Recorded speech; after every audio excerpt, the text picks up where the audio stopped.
प्यारे बच्चों 2026 में 5 नंबर में ये क्वेश्चन पूछा गया था। तो चलिए फिर कॉपी और पेन निकाल लीजिए और समझते हैं। एथिल ब्रोमाइड को सोडियम एथोक्साइड के साथ अभिकृत करते हैं तो क्या होता है जब, आइए समझते हैं। प्यारे बच्चों CH3CH2Br इसका जो कॉमन नेम होता है, सामान्य नाम होता है, वो होता है एथिल ब्रोमाइड, या आप चाहो तो पढ़ सकते हो एथाइल ब्रोमाइड। और आयुपेसी नेम होता है bromo ethane. Clear, bromo ethane. चाहे इंग्लिश में नेम लिख लो चाहे हिंदी में, आपकी मर्जी है। इसकी रिएक्शन हम कराएंगे सोडियम एथोक्साइड से। देखो भैया उसका फॉर्मूला क्या होता है, CH3CH2O Na, इस पर नेगेटिव चार्ज और इस पर पॉजिटिव चार्ज, इसे हम कहते हैं सोडियम एथोक्साइड। सही मेरे प्यारे बच्चों, CH3CH2 के स्थान पर अगर आप चाहो तो देखो कितने कार्बन है, 2 कार्बन है। हाइड्रोजन कितने हैं सर, 5 हो गए। तो ये भी आप लिख सकते हो। क्लियर, चलिए इतनी बात समझ में आ गई जी सर। देखो बहुत ही सिंपल रिएक्शन है। आपको करना क्या है, यहां से Br, यहां से Na ले लो, तो यहां से NaBr निकल गया। सही है, और जो बचा है उन्हें आपस में जोड़ दीजिए तो देखो क्या बनेगा। और एक बात और याद रखो, ये SN2 मैकेनिज्म, SN2 क्रिया विधि के द्वारा अभिक्रिया होती है। देखो भाई वहां क्या बचा सर, बचा CH3CH2, यहां क्या बचा O, फिर CH2CH3। देखो भैया इसका कॉमन नेम होता है, ये भी एथिल ये भी एथिल, तो इसे कह देंगे हम डाई एथिल ईथर।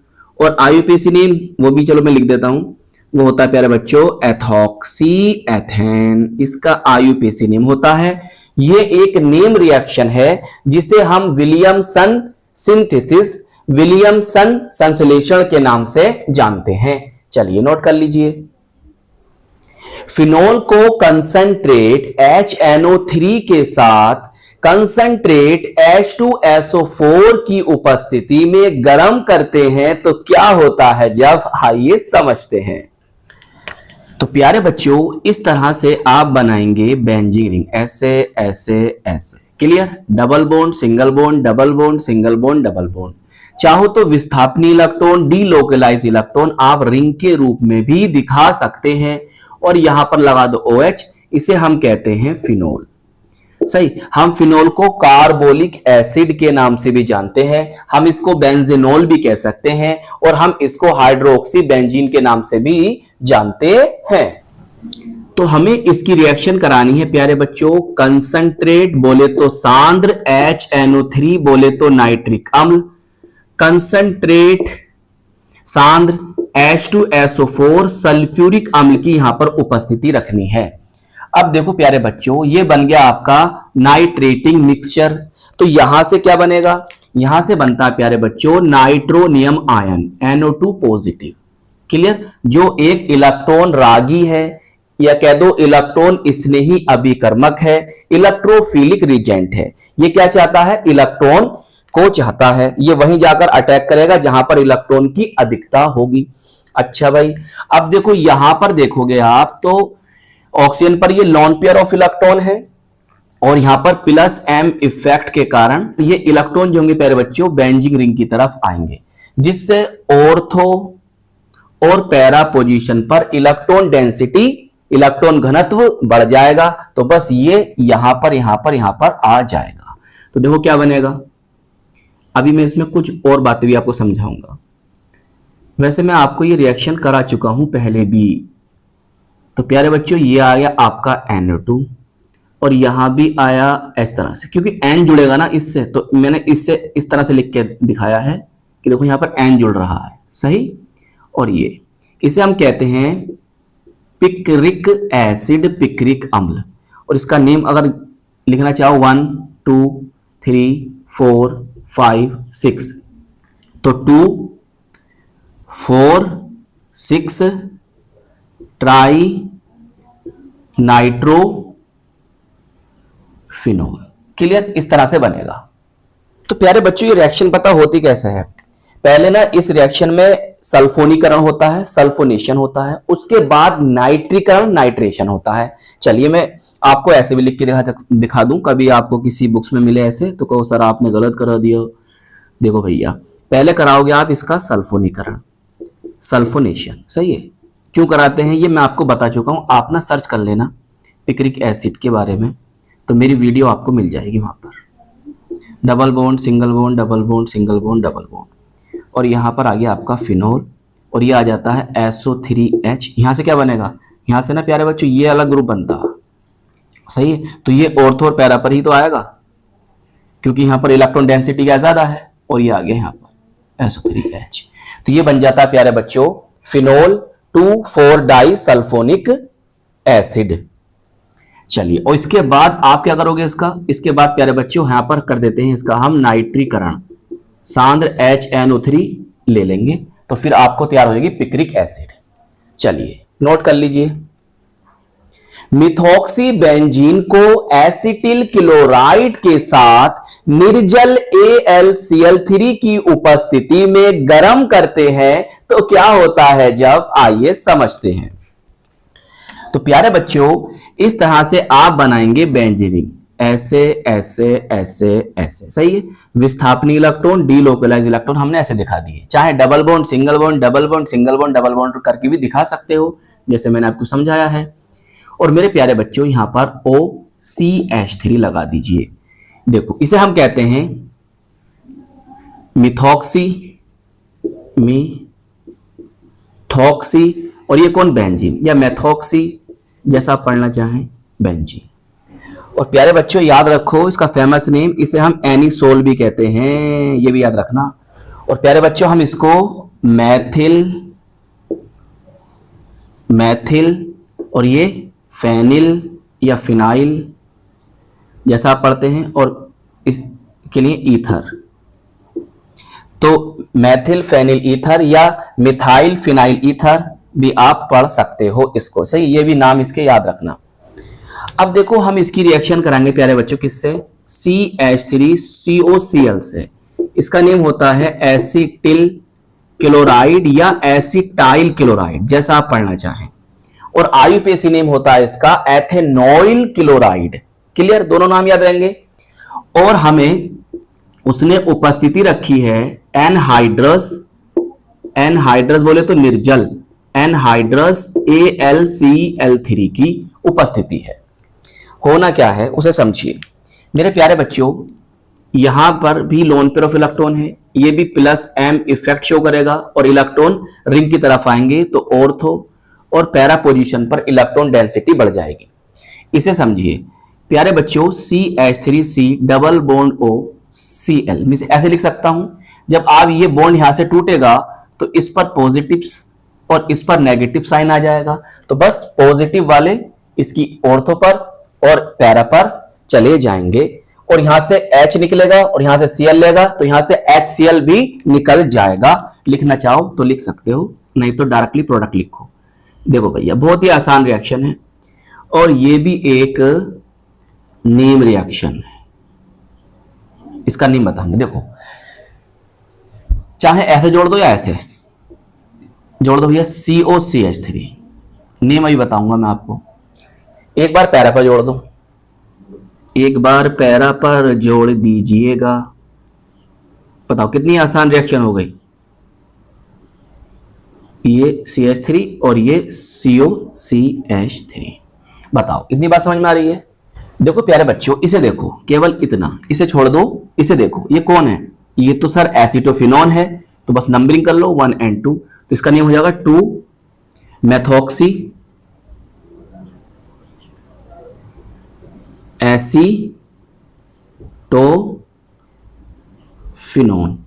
नंबरिंग करो 1 2 3 4, कहां पर 4 पर है ना, तो 4 मिथॉक्सी या मेथॉक्सी जैसा आप पढ़ना चाहें, एसिटोफिनोन,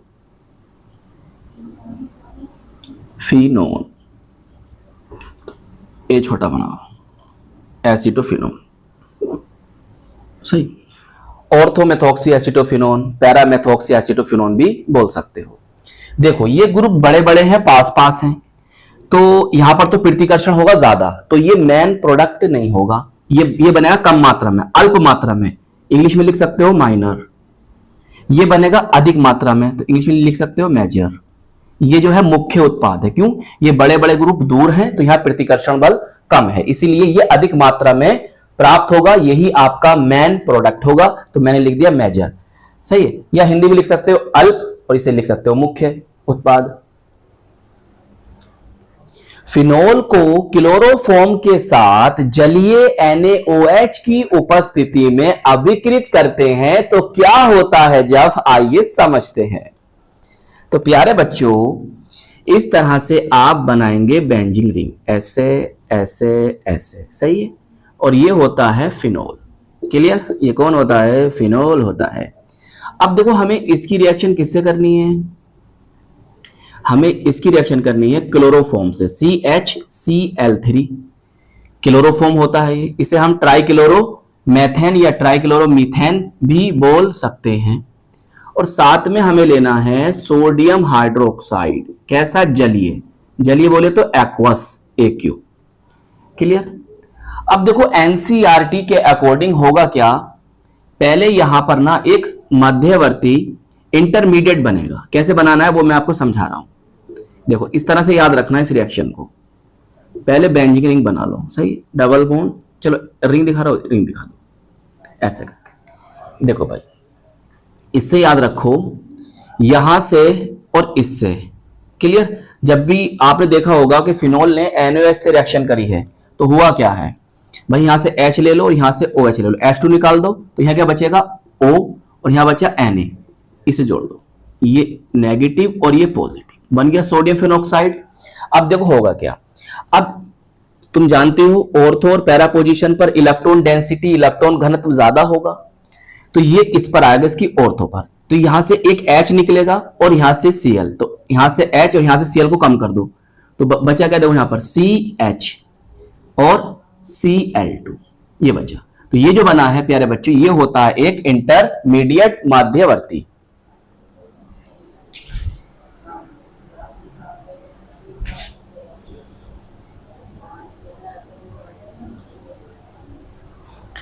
अब क्या करोगे?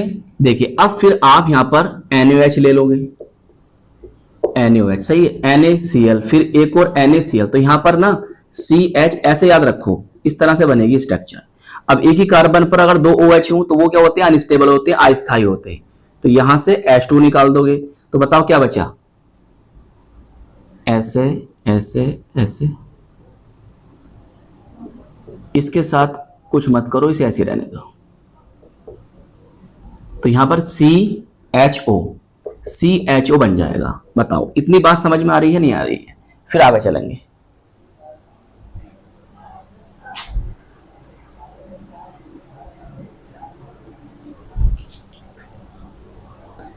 अब प्यारे बच्चों, आप इसका अम्लीकरण, एसिडिफिकेशन कर दो, मतलब यहां पर H पॉजिटिव ले लो, तो बस यहां से Na निकाल दो, इसको यहां जोड़ दो, ऐसे याद रख लो रिएक्शन को। रिएक्शन को याद रखने के तरीके देखा करो, क्योंकि हम इस रिएक्शन को कैसे याद कर सकते हैं और कैसे याद रख सकते हैं। क्लियर? और ये बन गया आपका OH। क्लियर? तो ये जो बना है इसे हम कहते हैं सैलिसैल्डिहाइड, या प्यारे बच्चों आप इसको ऑर्थो हाइड्रोक्सी बेंजेल्डिहाइड भी कह सकते हो, या 2 हाइड्रोक्सी बेंजेल्डिहाइड भी बोल सकते हो। और ये भी याद रखो, ये एक नीम रिएक्शन है, हम इसे राइमर टीमन अभिक्रिया के नाम से जानते हैं। एथिल मैथिल ईथर को कंसंट्रेट HI के साथ गर्म करते हैं तो क्या होता है, आइए समझते हैं। प्यारे बच्चों देखिए, C2H5 ये होता है एथिल, CH3 ये होता है मैथिल, तो इसका नेम क्या होगा? एथिल या एथाइल। ये हो गया मैथिल या मिथाइल, और O है तो बीच में इन दोनों कार्बन के बीच O कार्बन के बीच अगर O होता है तो उसे हम कहते हैं ईथर। तो ये हो गया आपका एथाइल मेथाइल ईथर या एथिल मैथिल ईथर, जैसा आप पढ़ना चाहो।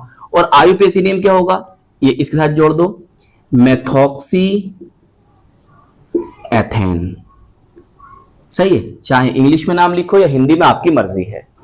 तो प्यारे बच्चों ये 2 स्टेप में रिएक्शन होती है। सही है, HI ले लोगे, ये सांद्र वाला है, और गर्म कर दोगे। देखो क्या करना है आपको, इस I को दे दो जहां कार्बन कम है CH3I के साथ, ये बन गया आपका मैथिल आयोडाइड, और IUPAC नेम आयोडोमेथेन। और बचा ये H, ये इसके साथ जोड़ दो, देखो क्या बनेगा C2H5OH, इसे हम कहते हैं एथिल एल्कोहल, और IUPAC नेम एथेनॉल होता है। फिर देखो दूसरे स्टेप में क्या होगा कि C2H5OH लोगे प्लस HI ले लोगे, और फिर इसको आप गर्म कर दोगे, तो यहां से क्या हो जाएगा H2O निकल जाएगा। क्लियर, ये H2O निकल गया, बचा क्या C2H5, ये बचा, और यहां से बचा I, इसको जोड़ दीजिए। सही, इसका नेम मैंने आपको बता ही दिया। अरे लिख देता हूं, ये वो मैथिल था तो ये एथिल आयोडाइड, और IUPAC नेम आयोडोएथेन हो जाएगा। और अगर आप इसे एक स्टेप में लिखना चाह रहे हैं कि सर हम इसको तो केवल एक स्टेप में लिखेंगे, चलो तो भैया तो ऐसे कर दो आप, तो आप इस रिएक्शन को ऐसे भी लिख सकते हो। देखो आपने कितने HI लिए थे सर, 2 HI लिए थे, फिर क्या करा था, गर्म कर दिया था, तो बस एक बार क्या बना सर CH3I बना, फिर क्या बना सर C2H5I बना, लास्ट की बात कर रहे हैं, और क्या बना, जल बना। लीजिए ऐसे भी आप कर सकते हो, चलिए नोट कर लीजिए। तो आई होप ये क्वेश्चन आपको बहुत अच्छी तरह से समझ में आ गया होगा। तो प्यारे बच्चों अपना ख्याल रखिएगा, खूब मेहनत से पढ़ाई करते रहिएगा। हम मिलेंगे आपको इसकी नेक्स्ट वीडियो में। जय हिंद, जय भारत।